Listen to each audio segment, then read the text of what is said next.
My family kicked my girlfriend out and hid from me what she wrote to me, then it turned out she was pregnant. After a grueling 8-hour flight, I arrived in Charleston for a family reunion at a place I had paid for.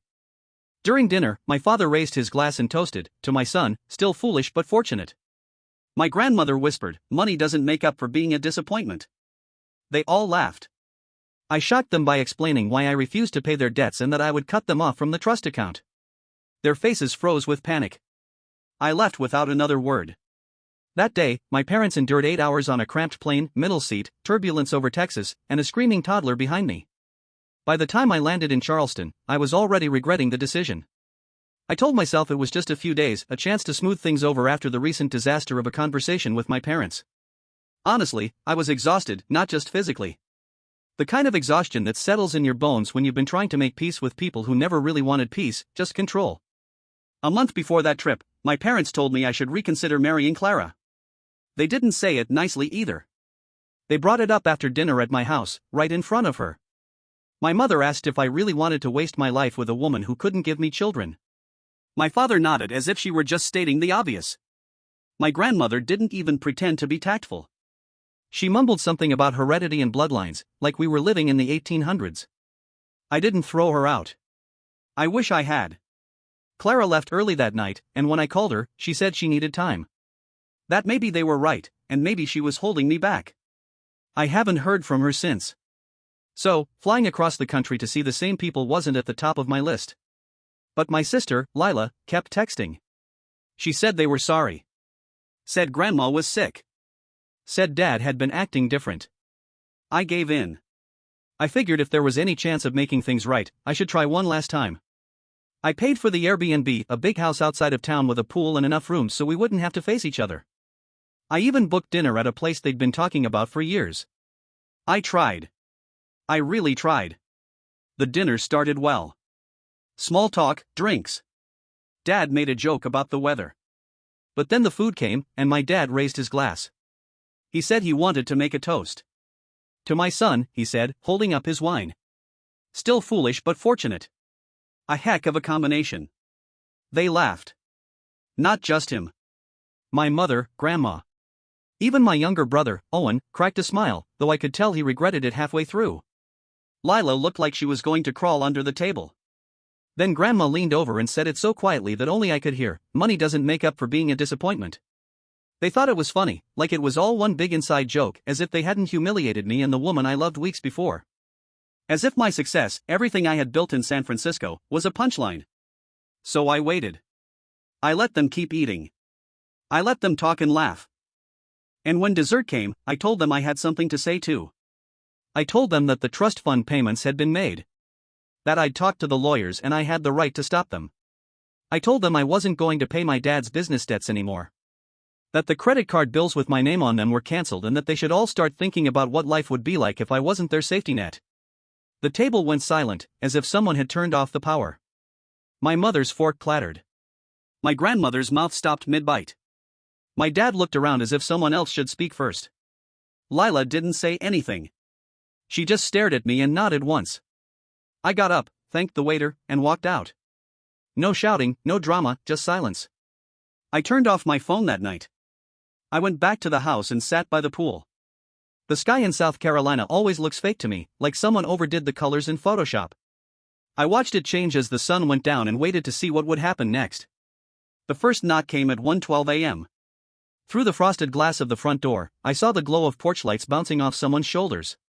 For a second, I thought it might be Lila, maybe she'd come to talk, to make sense of things. But when I opened the door, it was my father. He didn't look angry. He looked deflated. That surprised me. My father had always carried himself with a certain kind of controlled arrogance, like he knew he'd win the argument before it began. But tonight, he looked rehearsed, like someone trying to pretend he wasn't unraveling. He said he wanted to clear things up. Said the toasted dinner was just a joke that went sideways. A misunderstanding. Nothing more. I didn't invite him in. I stood in the doorway, arms crossed, letting the moths bump against the porch light. He shifted his weight, then lowered his voice and asked if I really understood what I was doing. He talked about Grandma, how fragile she was now. About Mom's medical bills. About Owen still trying to finish school. It was all guilt, dressed up as concern. I told him the truth. That they had chosen to build their entire lives around my money. That they saw me as a vault, not a person. That if they didn't like where things were now, they should have thought about that before ridiculing me and the woman I loved. Then he said something that turned the last screw. This girl changed you. You were never like this before her. I didn't answer. I just closed the door. By morning, I had dozens of messages. My mother, Lila, even distant cousins I hadn't spoken to in years. Some said they were sorry. Others wanted to clarify things. Grandma called but didn't leave a voicemail. Just the soft, mechanical rhythm of her breathing machine in the background. Around noon, Lila showed up with Owen. They didn't bring apologies. They brought breakfast and quiet. Lila gave me a hug without saying anything. Owen looked like he hadn't slept. He sat on the edge of the couch, staring at the floor. After a few minutes, he told me that Grandma had told everyone I was cutting them off because Clara had poisoned my thinking. That she'd threatened to remove me from her will. Which was rich, considering I was the one filling her account every month. Then Owen said something that made me freeze. Grandma had told people Clara didn't exist. That I had invented her to hide the fact that I was emotionally damaged. He said it with a mix of disbelief and disgust. Lila leaned forward and asked if I wanted to get out for a bit, just the three of us. I said, anywhere but here. We drove for a couple of hours, winding past farmland and marsh until we reached a quiet beach near an old pier that looked like it hadn't seen a boat in decades. It was the kind of place you could forget things. And for a while, I almost did. Then Owen pulled something from his coat pocket, a folded letter. At first, I didn't understand. Then I saw the date. It was from Clara. Dated a week after the night she walked out. She'd sent it to my parents' address. It never reached me. I read the entire thing in silence. She apologized for leaving so abruptly. Said she had panicked after what my family said to her. Said she had gone to stay with a friend in Seattle. She still loved me, but she didn't want to ruin my future. She wrote that she believed she was standing in my way. Then came the line that made my chest tighten. She had never been infertile. My mother had told her that I already knew and was staying with her out of pity. She said my family had convinced her she was being selfish for not stepping aside. Owen looked down as he told me the rest. He had overheard Grandma telling Mom to let the letter rot in the drawer. Let the truth fade. They never gave it to me. It was never about money. It was about power. We drove back in silence. My hand stayed clenched around the edge of Clara's letter. I didn't cry. I didn't even feel surprised. Somewhere inside, I think I'd always known. That night, I stepped out into the backyard and made a call. It rang once. 3 names, I said. Full dismantling. Quiet and clean. On the other end, my friend Amos was silent for a moment. Do you want it fast, he said, or do you want it poetic? I thought for a moment and answered, let them feel it. When I came back inside, my family was there like a stage cast waiting for a cue. My mother laying out snacks like it was a picnic, my father checking his phone for non-existent updates, Grandma sipping her tea like it was royal decree. I didn't waste time. I laid Clara's letter on the table. I told them I knew everything, about the lie, the hidden accounts, the debts in my name, the shell company tied to my social security number. The offshore trust in Grandma's name. The foundation that didn't exist. The credit cards Mom had labeled as health expenses. And then I told them what I had already done. The house wasn't a rental anymore. I had signed a private lease under a business account. They weren't guests. They were squatters. And in South Carolina, squatters could be forcibly removed. My father scoffed. My mother blinked. My grandmother slowly stood, trying to maintain a shred of dignity, as if leaving of her own volition would grant her the upper hand. And then the front door opened. 2 men stepped in. Quiet. Professional. Dressed in plain dark clothing. One held a clipboard, the other simply looked at me and gave a single nod. I nodded back. They handed my family a document with a deadline, 30 minutes to vacate. No drama. No yelling. No threats. Just lawful clarity. If they were still here after that, they would be removed and reported. The response was immediate and frantic. My mother reached for my arm, her voice trembling, not with remorse but desperation. My father, ever the businessman, tried to negotiate terms. My grandmother, still clutching her tea, called me a coward and declared I'd regret this for the rest of my life. I told her she might want to check the balance of her hidden trust account before making any more proclamations about what I would regret. They left in a blurb barefoot, with no luggage, muttering indignantly as they crammed into my father's SUV and peeled out like the whole world was chasing them. Inside, the quiet felt surreal. Lila sat heavily on the couch, like the last of her strength had given out. Owen didn't say anything, just sat staring at the floor, like his old worldview had finally shattered. I stepped out to the patio, took a long breath of the warm night air, and called Amos again. "It's time for phase 2, I said. He didn't even need an explanation. "Already started," he replied. "A few anonymous tips have gone out. Some of those shell companies are being red flagged. IRS got a nudge. The bank accounts are under review. Reputation alerts set in motion." He spoke with a calm that made it all feel strangely peaceful. "In about 3 days," he continued, "your father's credit profile will read like a disaster zone. Your mother's social standing with her foundation? On borrowed time. As for your grandmother, I'd say her favorite nonprofit is about to receive some very uncomfortable inquiries." "Do you want updates?" he asked. "No," I said. "I don't want to watch them burn. I just want to know the match worked." The next morning, the house was so quiet it felt like time had paused. Owen was asleep on the couch, visibly shaken. Lila was already outside, earbuds in, staring at the pool like it could tell her what to do next. We waited. At 9:43 a.m., I received a call from a number I didn't recognize. Voicemail came through within seconds. It was my father's attorney, his criminal attorney. That part was unexpected. The message was short but deliberate. Did I have any materials on international transfers tied to my father's business, and would I be willing to assist the inquiry? I didn't call back. I didn't need to. I called Amos. His tone was casual, even distracted, like he was folding laundry while leveling a chessboard. "Funny thing," he said. "That offshore trust in your grandmother's name? It got cross-referenced with a defunct non-profit your father used for tax relief years ago. Someone over there didn't scrub the paperwork right. Now some very curious people want to know why there are missing donation receipts connected to foreign bank codes." But that wasn't the most surprising part. That came exactly 1 hour later, when my phone lit up again, this time, with a name I hadn't seen in months. Clara. For a moment, I froze, thinking it had to be some mistake or a memory triggered by the letter. But it was her. Her voice. Soft. Familiar. Real. She said she was in Charleston. That Lila had reached out to her. She didn't ask questions. Didn't give reasons. She just asked if we could meet. I gave her the address and sat back down at the patio table, heart thudding like a slow drum in my chest.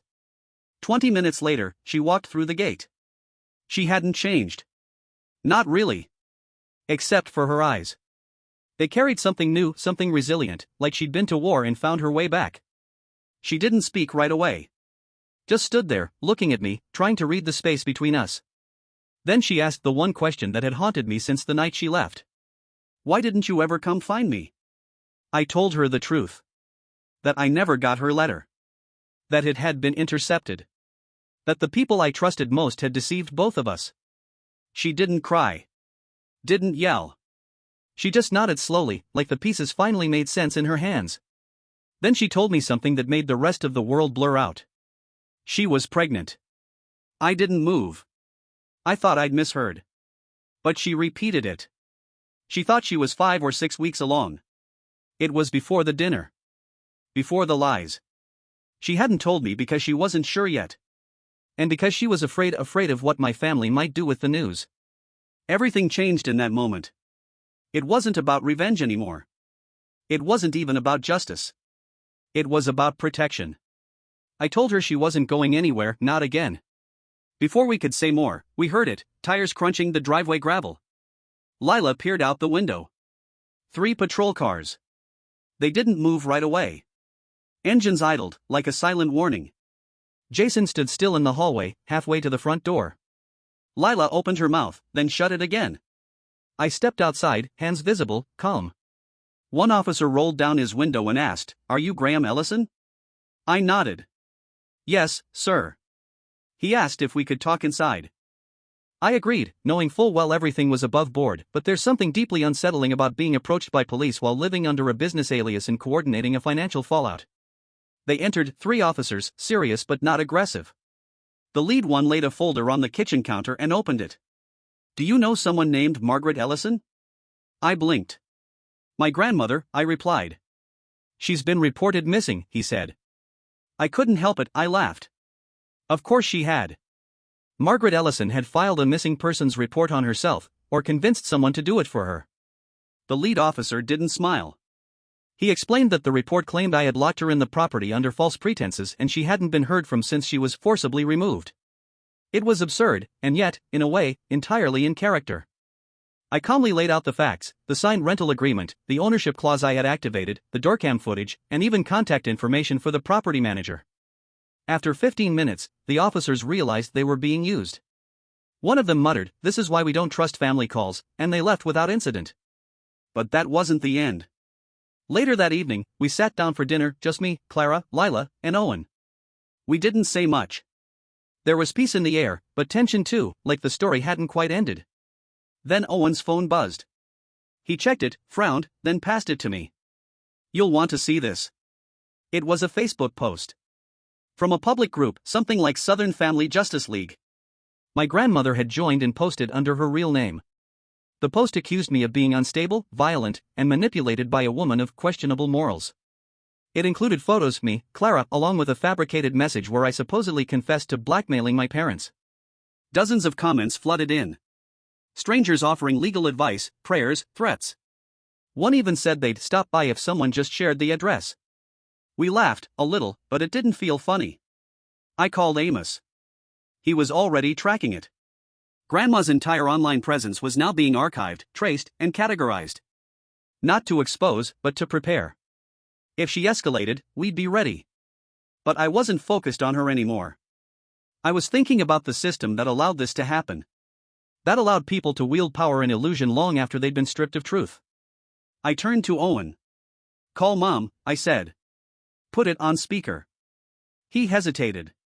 Then dialed. When she answered, I asked only one question. "How much did Grandma offer you to support her story?" There was a pause. Then the line went dead. Owen stared at the phone, then at me. "Is it too late to switch sides?" "It's never too late," I told him. "But now, you're going to help me finish this. No more half measures." He nodded, and within an hour, he brought me a brown paper bag containing Grandma's old laptop, one she had supposedly used for her charity records. I turned it on. It was clunky, slow. But beneath the surface, Amos had already tunneled in.